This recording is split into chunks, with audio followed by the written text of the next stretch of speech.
Mari kita membaca dari Kisah Para Rasul pasal yang kedua. Kisah Para Rasul pasal 2 ayat 41 sampai 47. Kisah Para Rasul pasal yang kedua ayat 41 sampai 47. Kita akan baca dalam bentuk responsoria. Kaum pria baca ayat genap, kaum wanita ayat ganjil. Mulai dari kaum pria ayat 41. 2, 3, ya.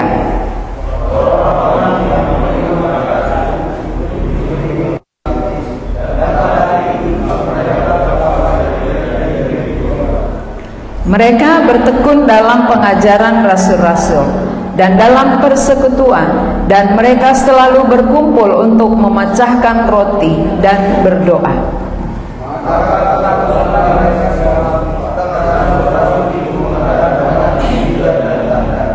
Dan semua orang yang telah menjadi percaya tetap bersatu, dan segala kepunyaan mereka adalah kepunyaan bersama.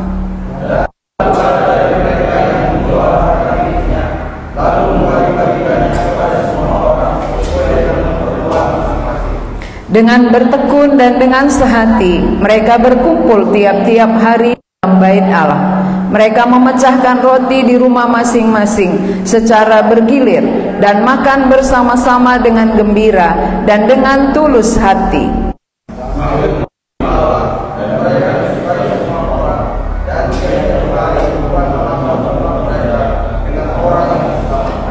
Tema khotbah kita hari ini ibadah secara jemaat. Kalau kemarin ibadah pribadi, ya ibadah melalui tindakan, kali ini ibadah secara jemaat seperti kita.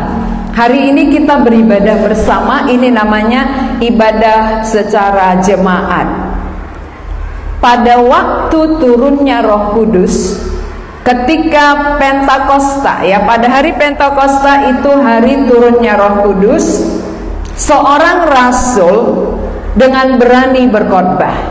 Tadinya rasul ini pengecut, rasul ini penakut, takut mati, takut menderita. Tapi begitu turun Roh Kudus, rasul yang penakut tadi menjadi pemberani. Namanya Petrus. Jadi rasul ini yang membuat dia pemberani bukan dari dirinya, tapi dari Roh Allah. Ketika dia dipenuhi oleh Roh Allah, Roh itu mendorong dia untuk berkhotbah berapi-api. Seperti hari Pentakosta itu kan lidah-lidah api. Roh Allah itu turun, itu membakar. Roh Allah bekerja membakar, memberi semangat kepada orang percaya, sehingga Petrus salah satu yang dibakar semangatnya. Tidak takut lagi mati, tidak lagi takut ditangkap. Kalau dulu sebelum turun Roh Kudus, ketika Yesus ditangkap, dia sangkal. Dia menyangkal karena takutnya ikut ditangkap. Dia sangkal karena takutnya ikut menderita. Tapi sesudah turun Roh Kudus, keberanian itu muncul. Roh itu membakar semangatnya, memberi keberanian kepadanya. Tanda orang dipenuhi Roh Kudus, dia berani. Ada keberanian memberitakan Injil kepada siapa saja tanpa ada rasa takut, tanpa banyak pertimbangan. Itu bukti orang penuh Roh. Penuh Roh itu berarti Roh itu yang mendorong dia menyaksikan tentang Yesus Kristus. Jadi Petrus yang dipenuhi oleh Roh Kudus mulai berkhotbah, dan saat dia berkhotbah, yang dia sampaikan apa yang kurang diyakini oleh orang Yahudi. Orang Yahudi tidak yakin adanya kebangkitan, tidak percaya ada kebangkitan dari antara orang mati, apalagi orang Saduki. Orang Saduki paling anti tentang kebangkitan. Tapi Tuhan Yesus berkhotbah waktu itu tentang tentang kematian Yesus, tentang kebangkitan Yesus, tentang kehidupan Yesus selama di bumi 40 hari dia menampakkan diri, dan tentang naiknya Yesus ke sorga. Inilah isi khotbahnya. Dia tidak lagi melihat wajah orang yang mendengar yang seram, tetapi dorongan Roh Allah lebih kuat sehingga rasa takutnya hilang. Ketakutan Petrus akan kematian, ketakutannya akan penderitaan hilang oleh karena kuasa Roh Allah lebih besar di dalam dirinya, yang mendorong dia, memberi semangat yang berapi-api untuk menyatakan tentang pribadi Yesus.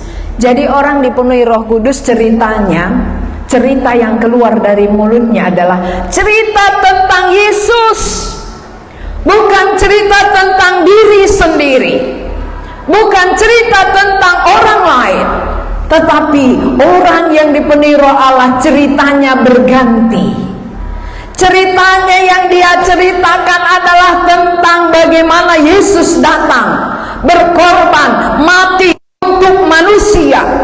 Karena lewat pengorbanan itulah ada jalan keluar bagi setiap orang dari hukuman, dari kesengsaraan, dari penderitaan, dari hukuman yang kekal. Tanpa pengorbanan, tanpa kematian, tidak ada kelepasan. Maka berita yang paling utama disampaikan adalah Yesus yang mati. Yang lain itu tambahan. Inti kekristenan adalah kematian Yesus dan kebangkitannya. Tanpa Yesus mati dan bangkit, maka kita semua akan mati di dalam dosa kita. Kita semua akan dihukum. Tetapi satu anugerah yang terbesar yang Allah berikan kepada manusia di dunia ini adalah Allah sendiri memikirkan kita. Allah sendiri rela dikorbankan untuk penebusan dosa setiap manusia. Itulah kasih yang terbesar. Kasih Allah yang paling besar adalah ketika dia mau mengutus anaknya yang tunggal ke dunia ini. Kasih Yesus yang paling besar adalah ketika dia rela digantung di atas kayu salib. Karena dia tahu tidak ada jalan keluar selain dia harus mati. Tanpa kematiannya maka manusia akan mati. Dengan kematiannya manusia lepas dari kematian kekal. Dengan kebangkitannya manusia akan bangkit kembali. Jadi kuburan bukan tempat kita selamanya. Kuburan itu hanya persinggahan. Karena kalau hidup terus manusia gak muat lagi dunia ini, gak muat. Maka gantian hidup, gantian mempersiapkan diri, gantian percaya supaya orang yang telah percaya mati tunggu di kuburan, tunggu di sana tubuhnya nanti satu saat akan dibangkitkan dan berkumpul bersama di sorga. Jadi kuburan itu tempat persinggahan sementara. Lalu nanti satu saat ketika Yesus datang, mari semua bangkit. Yang sudah diampuni dosanya, yang sudah diselamatkan waktu hidupnya, mari berkumpul dengan aku di sorga. Kan itu lagu pujian kita tadi ya, berkumpul bersama-sama di rumah Bapa di sorga. Berarti kalau kita masih hidup, hidup untuk apa? Apa yang perlu kita perjuangkan selama kita hidup di bumi? Perjuangan yang paling utama adalah bagaimana supaya kematiannya, kebangkitannya ku terima di dalam hidupku, menggantikan posisiku, menggantikan diriku yang terhukum ini. Kita sebenarnya semua terhukum. Dosa itu menghukum kita ya. Dosa membuat manusia terhukum. Jadi iblis pun menuduh kita supaya kita terus merasa terhukum. Ketika orang tuanya mati, dia terhukum. Kenapa? Waktu dia sehat, waktu orang tuanya sehat, dia tidak peduli, dia tidak kasihi, dia tidak perhatikan. Waktu mati dia, setan tuduh dia. Hei, waktu hidup orang tuamu kamu tidak perhatikan, kamu tidak mengasihi dia. Sekarang sesudah dia mati, kamu bersalah. Tertuduh, tertekan. Jadi dosa akan menuduh kita, membuat kita merasa tertekan. Jadi bukan siapa-siapa ya, tetapi dalangnya itu yang harus kita lihat. Dalang yang bekerja di balik dosa adalah setan. Setan itu menekan manusia melalui dosa supaya kita tidak merasa bahagia dan tidak merasa bebas. Kalau orang yang tertekan kan nggak bebas ya, nggak merdeka. Tapi orang yang lepas dari dosa dia bebas, dia merdeka. Merdeka dari dosa, merdeka dari rasa tertekan, lepas dari tuduhan. Inilah namanya bahagia. Kenapa banyak orang mati karena putus asa? Karena tertekan. Tekanan bertubi-tubi membuat dia putus asa, stres, lalu bunuh diri. Yang menghilangkan rasa stres bukan makanan enak, bukan baju baru, bukan harta melimpah. Yang membuat manusia bahagia adalah ketika rasa tertekan itu dibebaskan. Siapa yang bisa melepaskan saudara dari tuduhan-tuduhan? Dulu kau kasar kali sama anakmu ini, itu tuduhan. Dulu kau kasar sama istrimu, tuduhan. Kamu tidak hormat pada suamimu, tuduhan. Kamu gak hormat pada orang tuamu, tuduhan. Jadi kalau kita dituduh, wah, gitu ya, stres sekali rasanya. Banyak kali tuduhan-tuduhan ini. Maka iblis selalu menuduh kita supaya kita stres. Bagaimana cara melepaskan tuduhan itu? Yesus datang. Dia yang menyelesaikan tuduhan-tuduhan setan. Dia menyelesaikan dosa kita di atas kayu salib. Kalau dia sudah selesaikan, maka Petrus khotbahkan. Petrus katakan, kematiannya, kebangkitannya, itulah yang bisa menyelesaikan tuduhan terhadap dosamu. Tuduhan-tuduhan iblis terhadap kesalahan kita. Supaya kita merdeka. Supaya kita lepas dari tertuduh, lepas dari tertekan, lepas dari merasa bersalah. Kalau ada tuduhan merasa bersalah, gak enak hidup, gak enak tidur, gak enak makan. Maka badan menjadi kurus, ya, karena itu berpengaruh. Pikiran kita ini dikuasai oleh setan, membuat semua tindakan kita dikendalikan oleh setan.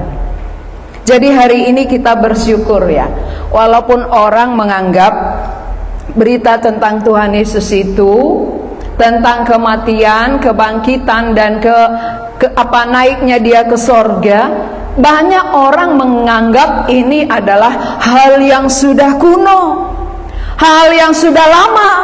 Kenapa nggak berita-berita baru saja? Tanpa ini tak ada keselamatan.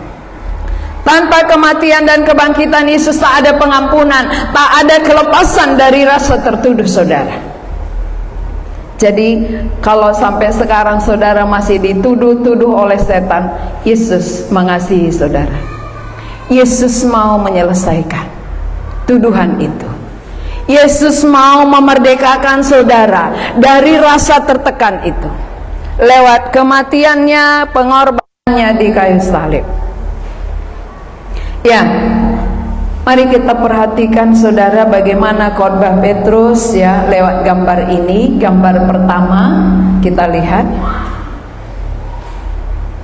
orang percaya yang sudah dibaptis karena percaya akan berita Petrus bertambah kira-kira 3.000 jiwa. Bayangkan saudara ya, sekali khotbah Petrus karena didorong oleh Roh Kudus Yang percaya dan dibaptis waktu itu bertambah 3.000 jiwa. Sebelumnya sudah ada orang percaya, tapi waktu khotbah Petrus Tuhan tambahkan lagi sebanyak 3.000. Berarti pengaruh satu orang sangat besar. Pengaruh satu pribadi sangat besar. Kalau satu pribadi dikuasai roh, dia akan dipakai Allah untuk menyatakan isi hati Allah, menyampaikan Injil, membuat orang yang banyak itu yang hidup dalam dosa akan pindah dari dosanya dan dia akan diselamatkan. Jadi jangan pandang enteng dengan satu orang. Satu orang loh. Satu orang Petrus bisa berkhotbah 3.000 jiwa diselamatkan. Jadi kalau kita pun yang hadir ini dan kita pun yang mengikuti ibadah secara online, bisa dipakai Tuhan. Ketika kita mau dikuasai, ketika kita mau dipenuhi roh Allah, kehidupan kita bisa dipakai menjadi alat Tuhan.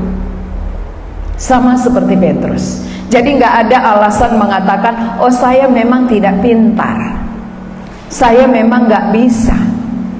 Petrus ini apa kebolehannya, apa kepintarannya? Dia seorang nelayan, ya, yang dia tahu nangkap ikan. Tetapi mengapa bisa berkhotbah, sekali khotbah dia bertobat 3.000 jiwa? Dari mana ilmunya? Dari mana kepintarannya? Yang dia khotbahi orang-orang pintar. Orang-orang Yahudi itu orang pintar. Tapi justru orang-orang pintar bertobat oleh khotbah seorang nelayan. Karena bukan dia, tetapi mulutnya yang dipakai, roh Allah yang dipakai dia. Roh Kudus mengendalikan hidup Petrus sehingga menjadi alat kemuliaannya. Ketika kita mau dipakai Tuhan, izinkan roh Allah berkarya. Izinkan roh Allah menguasai seluruh kehidupan kita. Barulah kita dipakai oleh Tuhan menyatakan isi hatinya. 3.000 jiwa diselamatkan. Orang percaya ini bertekun mendengar pengajaran rasul-rasul supaya pengertian yang salah selama ini dapat diluruskan. Tadi orang Yahudi menolak Yesus. Tadi orang Yahudi menangkap pengikut Yesus, memenjarakannya. Tapi sekarang orang Yahudi yang khotbahi Petrus menjadi percaya. Berarti masih banyak dalam pikiran mereka karat-karat yang belum benar. Karena dari yang gak benar lalu dipilih menjadi pengikut Yesus, tentu harus diajar, masuk kepada pengajaran. Karena tadi dalam pengajaran yang sudah pernah salah, kita semua sudah pernah salah, maka perlu diajar oleh Tuhan supaya yang salah itu diluruskan. Gak ada yang langsung lurus, karena semua kita pernah bengkok, ya kan? Semua dulu kita bengkok-bengkok. Maka sekarang masuk kepada pengajaran rasul-rasul supaya rasul-rasul bisa meluruskan. Rasul pernah bengkok, maka Yesus luruskan.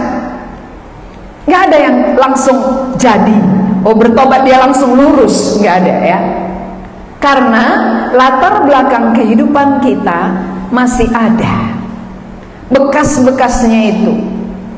Bekas-bekas latar belakang kita kan masih mempengaruhi ya. Contohnya misalnya, dulu waktu kita belum percaya kepada Tuhan Yesus, pasti ingat apa kata nenek-nenek moyang kita.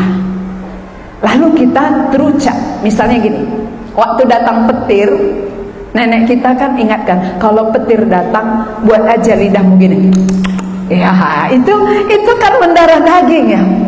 Jadi waktu katanya gilat kita seolah-olah ada kuasanya membuat kita nggak kena petir. Ini bekas-bekasnya masih tinggal. Mana tahu sekarang juga masih ada bekas-bekas itu, ya kan? Iya. Lalu apalagi bekas-bekasnya? Bekas-bekas dari nenek moyang kita yang kita warisi banyak sekali. Misalnya apa? Kalau nyapu jangan malam, nanti rezekinya pergi. Wah, masa pula sampah rezeki gitu ya. Ini kan bekas-bekas, maka dia pantangkan nyapu malam walaupun jorok sekali. Ini namanya perlu diluruskan. Banyak sekali ya, banyak sekali warisan-warisan yang diwariskan oleh nenek moyang kita kepada kita yang harus diajari supaya tahu yang mana benar mana salah, agar yang salah itu ditinggalkan, yang benar dipakaikan. Itulah sebabnya orang-orang Yahudi bertekun, ya, orang percaya bertekun mendengar pengajaran rasul-rasul supaya pengertian yang salah selama ini dapat diluruskan. Contoh yang lain lagi, dulu nenek kita kan pernah potong ayam, ya, potong ayam, lalu yang diperebutkan dulu hatinya. Itu masa kita anak-anak dulu ya, sama aku hatinya gitu. Kalau sekarang hatinya dibuang, terbalik ya. Sekarang justru hatinya banyak kolesterolnya. Dulu diperebutkan, sama aku hatinya. Nah, yang enaknya hatinya dipisah. Dibuat semua bagian-bagian ayam itu yang terenak dipisahkan di satu piring, lalu ditaruh di atas rumah atau di atas langit-langit. Anak nggak boleh makan. Lalu ditanya, kenapa itu di sana? Kami mau makan nggak bisa. Ya biar dimakan nenekmu dulu, ya. Siapa neneknya? Yang sudah mati. Jadi itu keyakinan-keyakinan yang sudah diturunkan nenek moyang kita, yang terus, ya, yang terus ada bekas-bekasnya, sehingga banyak orang mengikuti makanan yang terbaik dipersembahkan dulu, baru yang lain yang sisanya baru kita makan. Ini namanya perlu diluruskan. Salah itu. Masa nenek-nenek moyang kita yang sudah mati bisa makan? Atau yang berikut, ngantar makanan ke kuburan. Masih bisakah nenek kita yang sudah meninggal makan makanan yang kita antar? Ini ada saksang, ya. Ini kesukaanmu dulu, opung, makanlah. Lalu ini ada lapet, ini ada BPK, gitu ya. Nah, semua itu nggak bisa dinikmati oleh orang mati. Karena apa? Karena tidak ada lagi di situ roh dan jiwa. Yang ada tinggal tubuh yang menjadi debu. Jadi harus tahu, mati itu tubuh kembali menjadi debu, roh kembali kepada Allah. Ketika roh kita nggak ada, kita nggak bisa lagi makan. Jadi waktu ada roh kita, makanlah, ya, makanlah. Jangan takut-takut makan, makanlah yang diberikan oleh Tuhan. Bersyukurlah untuk makanan itu. Selagi napas masih ada.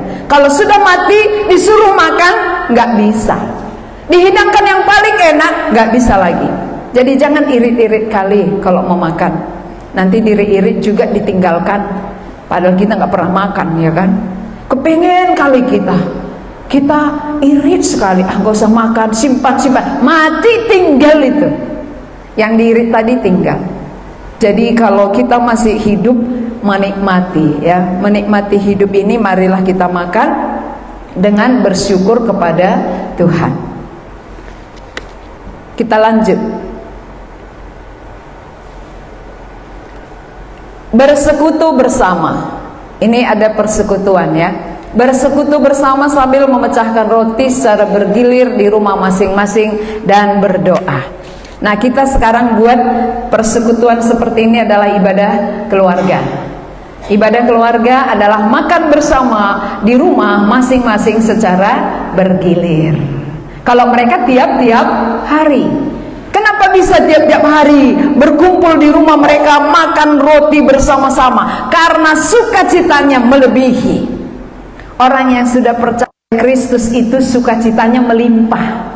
Jadi yang belum mengalami, alamilah. Ya, sukacita tidak ada bandingannya daripada sukacita ketika kita memiliki Kristus di dalam hidup kita.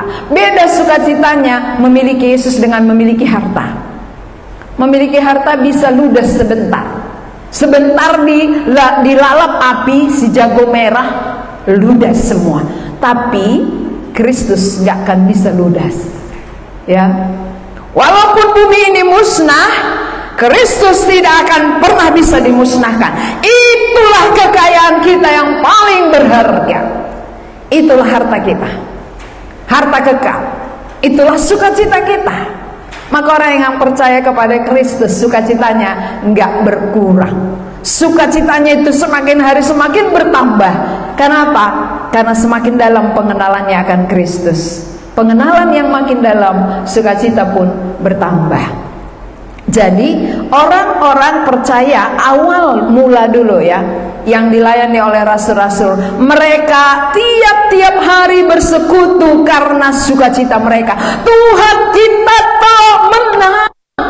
Tuhan kita yang diejek oleh orang Yahudi telah bangkit. Mari kita bersekutu. Bangga mereka. Kalau kita bangga, pasti kita senang bersekutu. Kenapa orang malas bersekutu? Berarti nggak ada kebanggaannya di situ. Di mana kebanggaan kita, pasti kita senang di situ. Ya, orang yang bangga dengan cucunya pasti dekat dia dengan cucunya.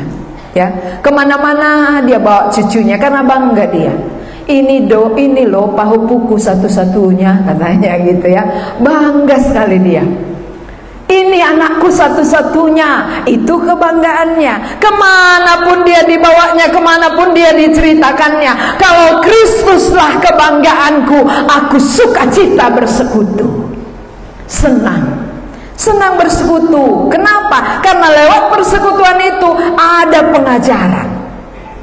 Ketika mereka bersekutu, mereka mendengarkan pengajaran rasul-rasul, pengajaran tentang Kristus, pengajaran tentang kebangkitannya, tentang kenaikannya ke sorga. Itulah yang paling mahal, harta yang tidak bisa habis.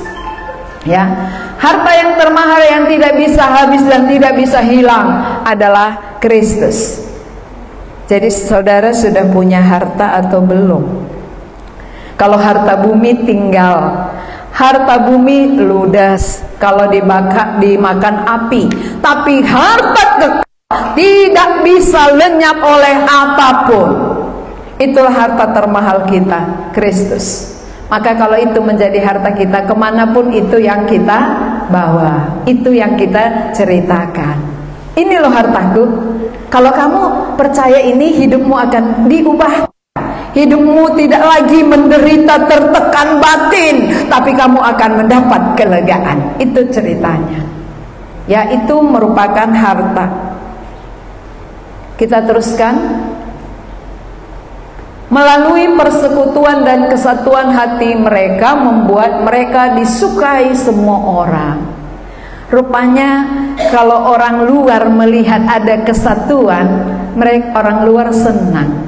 Mereka disukai oleh semua orang. Jadi jemaat mula-mula dulu disukai oleh semua orang karena kesatuan mereka. Mereka bersatu hati, bersatu tujuan. Kenapa ada satu hati, satu tujuan? Karena satu pengharapan mereka. Pengharapan mereka akan dibangkitkan. Kita akan ke sorga. Jadi matanya tertuju kepada pengharapannya. Kalau mata kita tertuju kepada yang sama harapan, pasti kita bisa bersatu.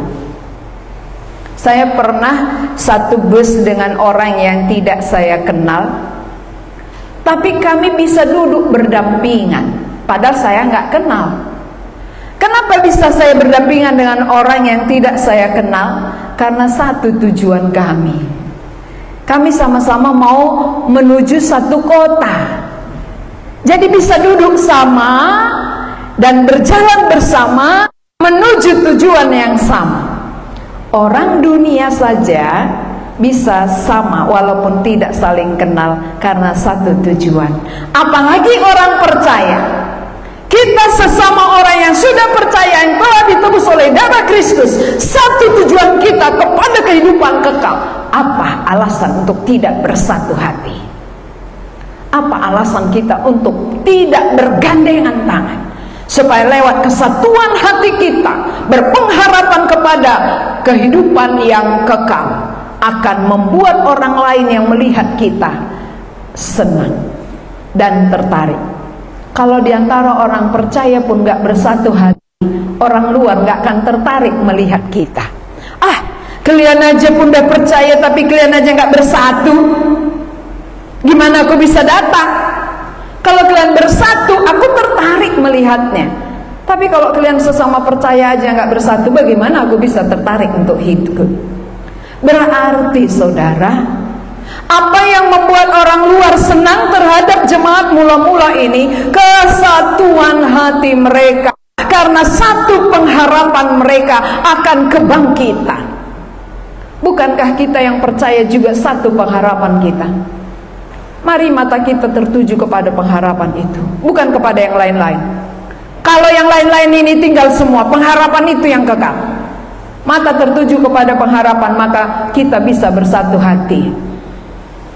Mungkin yang di sebelah saya tadi itu ya nggak mandi, ya kan, merokok, tapi kami bisa satu sama terus ke sana karena satu tujuannya. Nggak sukanya saya orang merokok, tapi karena satu tujuan kami tetap satu bus gitu, nggak turun saya. Itu artinya bahwa kita pun yang ditebus oleh Tuhan, yang diselamatkan oleh satu pribadi yang sama, harus satu kesatuan menuju satu pengharapan. Itulah hidup kekal. Supaya semakin banyak orang yang melihat kita, melihat kesatuan kita, bisa tertarik kepada iman percaya kita. Kalau kita nggak bersatu, gimana ya kalian orang percaya itu? Kan gitu kata orang ya. Tapi kalau kita bersatu, mereka akan takjub melihatnya. Itulah ibadah. Ibadah bersama itu adalah kesatuan secara jemaat, satu hati, satu pengharapan, memikirkan kerajaan Allah. Sesudah kita bersatu untuk satu pengharapan tadi, orang lain akan menyukai kita, dan Tuhan yang berkarya, Tuhan berkarya menambahkan ini ya. Ini bukan kita tapi Tuhan. Tuhan menambahkan jumlah orang-orang yang diselamatkan. Bukankah ini tujuan kita diselamatkan?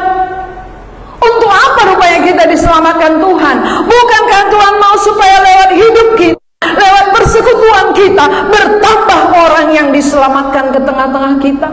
Itu tujuan ibadah. Tidak ada yang lain. Tujuan ibadah kita secara bersama adalah supaya Tuhan menambahkan orang-orang yang diselamatkan. Lalu bagaimana cara Tuhan menyelamatkan orang luar sana? Lewat kesatuan kita. Melalui kesatuan jemaat, maka Tuhan bekerja. Tuhan berkarya menambahkan ke tengah-tengah kita orang-orang yang diselamatkan. Ini tujuan ibadah. Jadi kita beribadah ini harus jelas tujuannya. Untuk apa saya beribadah? Untuk apa kami bersekutu satu dengan yang lain? Selain kami mendengarkan pengajaran yang benar, tujuan utama adalah supaya Tuhan berkarya melalui persekutuan kami, menambahkan orang-orang berdosa untuk diselamatkan. Untuk itu kita rela berkorban. Untuk itu Yesus rela merendahkan dirinya serendah-rendahnya. Lalu siapa teladan kita? Yesus menjadi teladan kita. Yesus sendiri telah merendahkan dirinya untuk menebus manusia, mengampuni kita. Mengapa aku tidak mencontoh dan meneladani dia? Berarti kalau aku pengikut Yesus, aku juga merendahkan diri serendah-rendahnya demi kesatuan kami, supaya Allah berkarya di tengah-tengah kami, supaya Tuhan menambahkan jumlah orang yang diselamatkan. Kalau kita sesama orang percaya saja tidak bisa bersatu hati, tidak mungkin berkenan bagi Tuhan. Bagaimana Tuhan menambahkan? Melihat kita pun Dia sedih. Tapi kalau kita bersatu hati, bergandengan tangan, ya, satu dengan yang lain, memikirkan kerajaan Allah, membawa jiwa-jiwa yang berdosa supaya diselamatkan, maka Tuhan senang, Tuhan akan bekerja dan menambahkan ke tengah kita. Kita tidak mampu menambahkan, tapi bagian kita adalah bersekutu bersama, berdoa bersama, makan bersama, ya, memecah-mecah roti secara bergilir itu menandakan kesatuan mereka. Besok di rumahmu, hari ini di rumahku, lusa di rumahmu, secara bergilir artinya kita sama di dalam Tuhan. Kita merasakan hal yang sama, merasakan sukacita yang sama, mengharapkan hal yang sama, maka kita bisa bersekutu bersama-sama, memikirkan kerajaan Allah bersama-sama, supaya semakin banyak orang diselamatkan. Itu tujuan ibadah kita. Tujuan kita ibadah bersama adalah supaya Tuhan berkarya menambahkan orang-orang berdosa masuk ke dalam barisan yang diselamatkan. Jadi ada tujuannya, bukan ibadah tanpa tujuan. Ibadah kita punya tujuan yang jelas. Bagaimana supaya tujuan itu tercapai? Mari kita membenahi diri kita satu dengan yang lain, supaya ada kesatuan, persekutuan yang erat satu dengan yang lainnya, ya, agar hati Tuhan puas, hati Tuhan senang, lalu Tuhan berkarya di tengah-tengah kita. Saya sendiri tidak mampu menarik orang, tapi semampu saya melakukan kebenaran. Semampu saya melayani dengan tulus dan murni. Nanti bagian Tuhan yang menambahkannya. Lalu diantara kita secara jemaat, bagaimana supaya Tuhan juga bekerja? Mari kita semampu kita bersatu hati, bergandengan tangan, memikirkan kerajaan Allah. Itulah ibadah kita. Ya, ibadah secara jemaat, mendengarkan pengajaran secara bersama-sama, dengan tulus, bersekutu, berdoa bersama, agar orang yang melihat kesatuan itu menjadi percaya dan diselamatkan. Jadi saudara-saudara yang belum sampai kepada keselamatan, ya, itulah tujuan ibadah, supaya sampai selamat. Bukan hanya sekedar datang, isi absen, pulang, bukan. Tapi saya beribadah supaya saya diselamatkan oleh Tuhan. Melalui apa saya bisa selamat? Melalui pendengaran akan pengajaran yang disampaikan. Lewat pengajaran yang saya dengar, saya akan diyakinkan oleh Roh Allah, membuat hati saya percaya kepada Yesus Kristus yang telah mati dan bangkit. Itulah yang menyelamatkan hidup kita. Jadi bukan ibadah untuk mengisi waktu, bukan. Tetapi ibadah itu adalah tujuan utamanya supaya jiwa kita diselamatkan. Dan bagi yang sudah diselamatkan, tujuan ibadah kita adalah melalui kesatuan kita, Tuhan bekerja menambahkan orang-orang berdosa diselamatkan. Mari kita berdoa. Tuhan, kami mengucap syukur kepadamu. Apa yang terjadi kepada rasul-rasul ketika mereka ketakutan, takut menghadapi kematian, takut menghadapi aniaya, mereka bersembunyi. Tetapi ketika turun Roh Kudus memenuhi mereka, Petrus dengan berani berkhotbah. Petrus tidak takut dianiaya, tidak takut mati. Dia rela menyampaikan kabar baik, karena melalui khotbahnya ada 3.000 jiwa ditambahkan, diselamatkan oleh Tuhan. Penuhilah kami dengan Roh-Mu yang kudus, supaya kami tidak punya banyak pertimbangan-pertimbangan, kami tidak punya ketakutan-ketakutan, tetapi ada keberanian, karena didorong oleh Roh-Mu yang tidak terbatas, membakar kami memikirkan orang lain, bagaimana supaya orang berdosa diselamatkan. Kami bersyukur untuk firman-Mu, dan kami berdoa untuk saudara-saudara kami yang sampai hari ini belum sampai kepada keselamatan itu. Turunlah anugerah-Mu, kemurahan-Mu bagi mereka.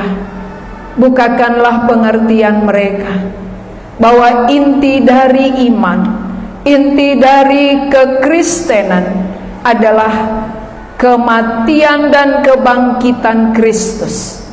Karena lewat kematian dan kebangkitan Kristuslah kami boleh diselamatkan. Dosa kami diampuni, rasa tertuduh kami dibebaskan. Biarlah melalui kebenaran firman-Mu ini kami sadar akan keberadaan kami, dan kami percaya kepadamu. Karena keyakinan kami kepadamu itulah yang menguntungkan kehidupan kami. Tapi ketika kami ragu akan Engkau, kami hidup di dalam tertekan depresi. Tetapi ketika kami percaya, kami mendapat kelegaan. Terima kasih Tuhan. Berkatilah kami yang sudah mendengarkan firman-Mu, supaya firman ini berkarya di dalam hidup kami.